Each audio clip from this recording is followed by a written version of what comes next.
আসসালামু আলাইকুম, আপনাদের সবাইকে স্বাগতম করছি আমার চ্যানেলে। আমি জান্নাতুল সাফা ঈশা আপনাদের জন্য আরও একটি নতুন ভিডিও নিয়ে চলে আসলাম। আশা করছি সবাই ভালো আছেন। আলহামদুলিল্লাহ, আমিও আল্লাহর অশেষ রহমতে অনেক ভালো আছি। সকলের সুস্থতা কামনা করে আজকের ভিডিওটি আমি স্টার্ট করছি।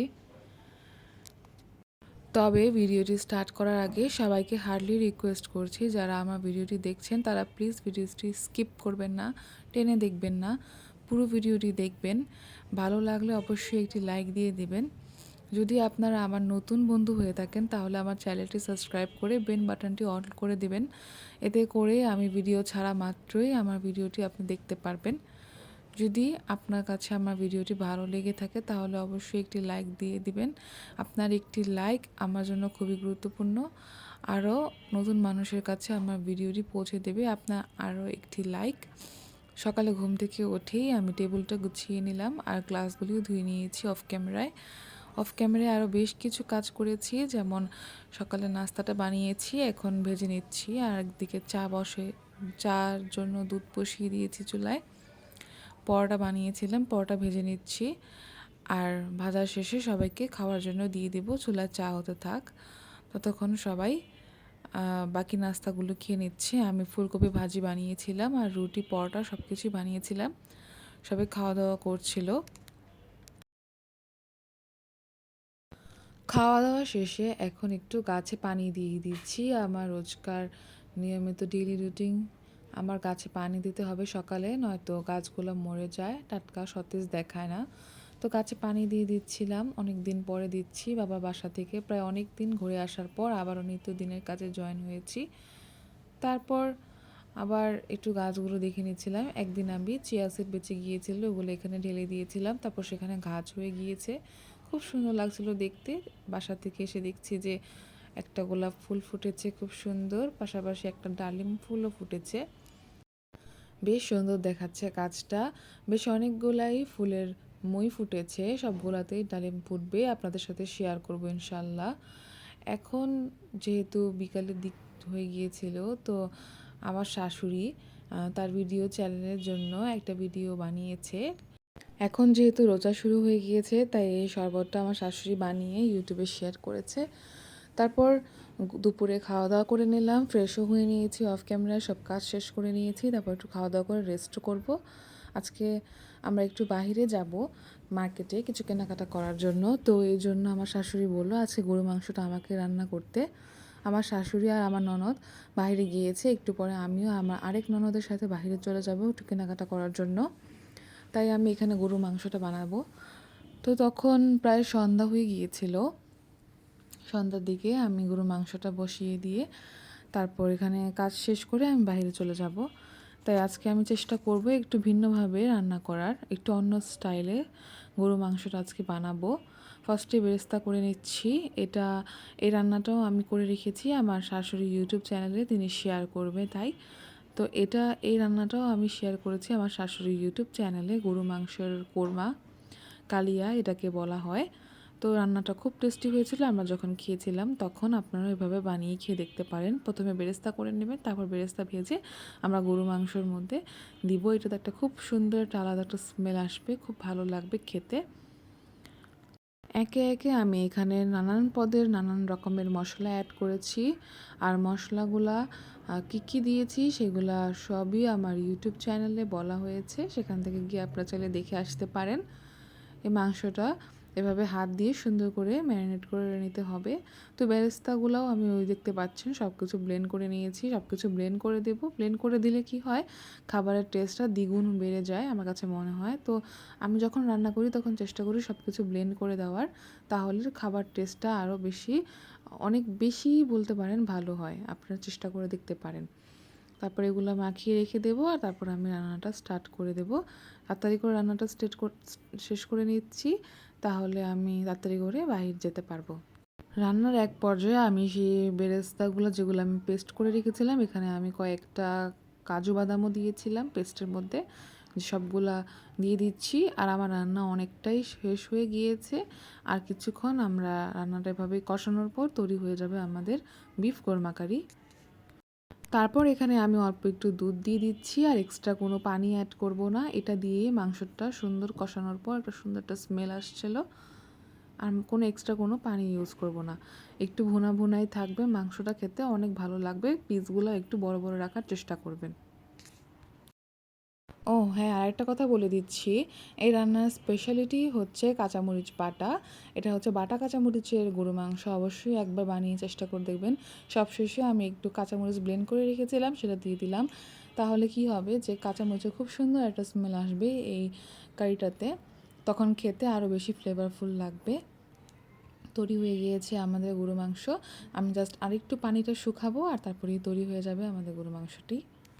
রান্না করতে করতে আমাদের বাসায় মেহমান চলে এসেছিল, আর তারা আসার সময় অনেকগুলো ফল ফ্রুটস নিয়ে এসেছিল। তারা চলে গিয়েছে, তাদেরকে আর ভিডিওতে নিয়ে যেতে পারিনি, কারণ তারা কমফোর্টেবল না ক্যামেরাতে। তারপর আমি আমার কাজ কামগুলো শেষ করেছি। তারা যাওয়ার পরে আমি এখানে ফলগুলো ঢেলে নিচ্ছি ঝুড়িতে। যেহেতু এতগুলো ফল ছিল, ফ্রিজে রাখা হবে না, তাই আমি ঝুড়িতে করে রেখে দিচ্ছি, মানে ফলের ঝুড়িতে রেখে দিচ্ছি।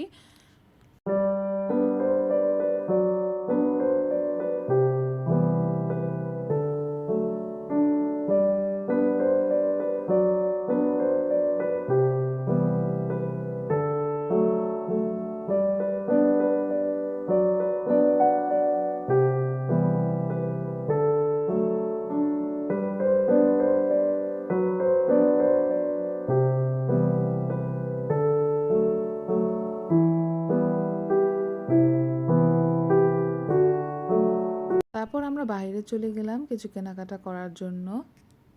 আমরা চলে আসলাম লায়ন শপিং মলে, আর দেখতে পাচ্ছেন বাইরে কি পরিমাণ মানুষ ছিল, ভিতরে আরও মানুষ ছিল। যেহেতু আজকে একদম শেষ দিন ছিল, তাই অনেকেই কেনাকাটা করতে গিয়েছিল মার্কেটে, প্রচুর পরিমাণে রাশ ছিল। তো এত মানুষের মধ্যে কেনাকাটা করা অসম্ভব। তাছাড়া মার্কেটেও অনেক জিনিসপত্রের দাম চাচ্ছিল।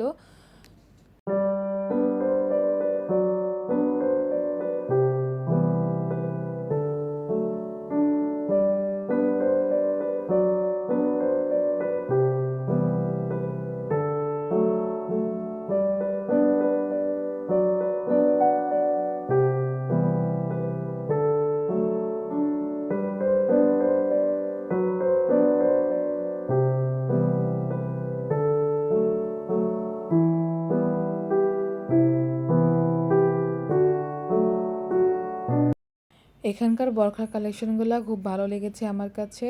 তবে দামগুলাও মোটামুটি বেশিই ছিল, তবে একটু দামাদামি করলেই তারা দামগুলা ছেড়ে দিচ্ছিল। আমরা অনেকগুলাই বোরখা দেখলাম, আমাদের পছন্দ হলো, কোয়ালিটিগুলোও ভালো ছিল।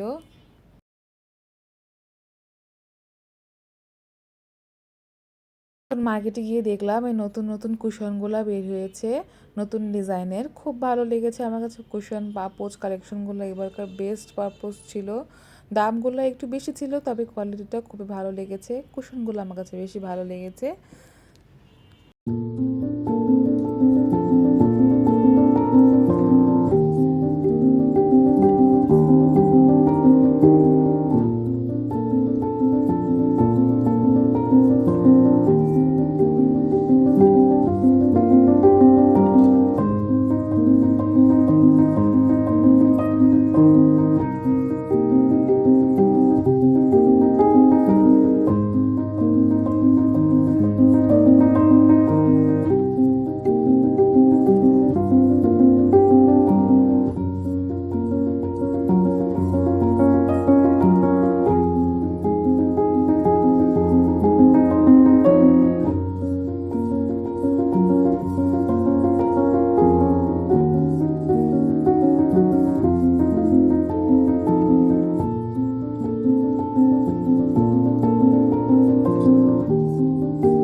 এই দোকানের ব্যাগ কালেকশনগুলো আমার কাছে বেশ ভালো লেগেছে, কারণ এগুলোর সব বাইরের দেশ, মানে চায়না, থাইল্যান্ড, সেখান থেকে ইম্পোর্ট করে আনানো হয়। দামগুলো অনেক বেশি ছিল, প্রায় 3,000 3500 করে চেয়েছিল। আমার কাছে ব্যাগগুলো খুব ভালো লেগেছে, তবে বাজেট থেকে অনেকটা বেশি দাম। তবে কোয়ালিটিগুলো খুব ভালো, এই দোকানের জিনিসপত্রগুলোও খুব ভালো ছিল।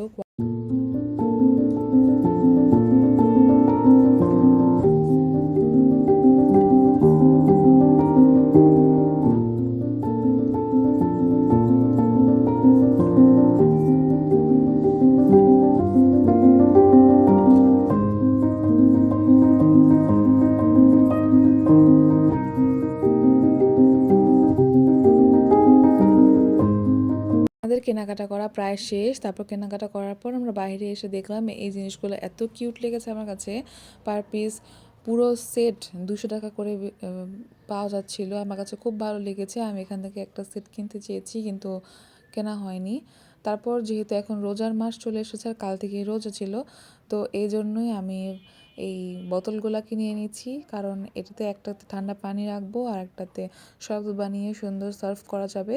তারপরে একটু খাওয়া দাওয়া করে নিলাম। রাত্রেবেলা খেয়েছিলাম ফ্রাইড রাইস, চিলি চিকেন আর ভেজিটেবল চিকেন কারি, এগুলাই ছিল। তো আজকের ব্লগটি আমি এখানেই শেষ করছি। যদি আপনাদের কাছে ভালো লেগে থাকে তাহলে অবশ্যই পাশে থাকবেন।